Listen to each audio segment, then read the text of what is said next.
Hi friends, welcome back to our channel. 100 బంధాలు ఉండవచ్చు, కానీ నీకు కష్టం వచ్చినప్పుడే తెలుస్తుంది ఆ 100లో ఎన్ని బంధాలు నిజం అనేవి. నిన్ను వదిలి వెళ్ళిపోయే వారికి దారివ్వు, నిన్ను నమ్మి ఉన్నవారికి ప్రాణం ఇవ్వు. నిన్ను 10 అడుగులు దూరం పెట్టాలనుకున్న వారికి నువ్వే 100 అడుగులు దూరంలో ఉండు. మనది కానిది మనం తీసుకుంటే మనకు రావాల్సిన దాన్ని భగవంతుడు రానివ్వడు, గుర్తుపెట్టుకో. జీవితంలో సంతోషాలు తక్కువ, బాధలు ఎక్కువ ఉన్నాయని బాధపడకు. చెట్టులో ఆకులు ఎక్కువే కానీ పూచే పూలు తక్కువ. అందరూ పూలనే చూస్తారు కానీ ఆకులను పట్టించుకోరు.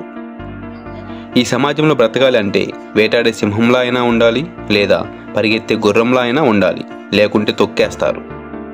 విజయం అనేది ఎన్నడూ యాక్సిడెంటల్గా రాదు, అది అనేక అపజయాల తర్వాత వచ్చే చివరి ఫలితం. డబ్బు, దీన్ని తక్కువగా వాడుకుంటే మిమ్మల్ని కష్టకాలంలో ఆదుకుంటుంది, అదే వెచ్చవిడిగా వాడితే మీ జీవితంతో ఆడుకుంటుంది.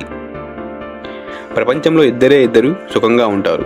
తిన్న ఆహారం 2 గంటల్లో అరిగినవాడు, పడుకున్న వెంటనే 5 నిమిషాల్లో నిద్ర పట్టేవాడు. ఈ రోజుల్లో ఏ బంధము గొప్పది కాదు. మనతో అవసరం ఉన్నంత వరకే బంధాలైనా బంధుత్వాలైనా, అవసరం తీరితే ఏ బంధమైనా భారమే అవుతుంది. ఎంత బాగా బండిని లాగినా గుర్రానికి దెబ్బలు తప్పవు, ఎంత రుచికరమైన పండ్లను ఇచ్చినా చెట్లకు రాళ్ళ దెబ్బలు తప్పవు. అలాగే ఎంత గొప్పవాడిగా ఎదిగినా కొందరి విమర్శలు తప్పవు. మంచివారి దగ్గర రాముడిలాగానే ఉండాలి, చెడ్డవారి దగ్గర రావణుడిలానే ఉండాలి. అప్పుడే బ్రతకడం సాధ్యం. అబద్ధం చేసుకోవడానికి అరక్షణం సరిపోతుంది, కానీ అది అబద్ధం అని తెలిసినప్పుడు క్షమించమనడానికి జీవితం సరిపోదు. నటన ముందు నిజాయితీ ఎప్పుడూ ఓడిపోతూనే ఉంటుంది, కానీ నటనకు నిజాయితీ ఏదో ఒకరోజు ఖచ్చితంగా సమాధానం చెప్తుంది.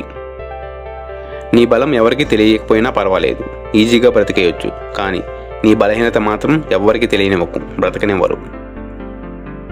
ఏం ఆశించకుండా నీ పని నువ్వు చేసుకుంటూ వెళ్ళు, ఏదో ఒకరోజు శాసించే స్థాయికి వెళ్తావు.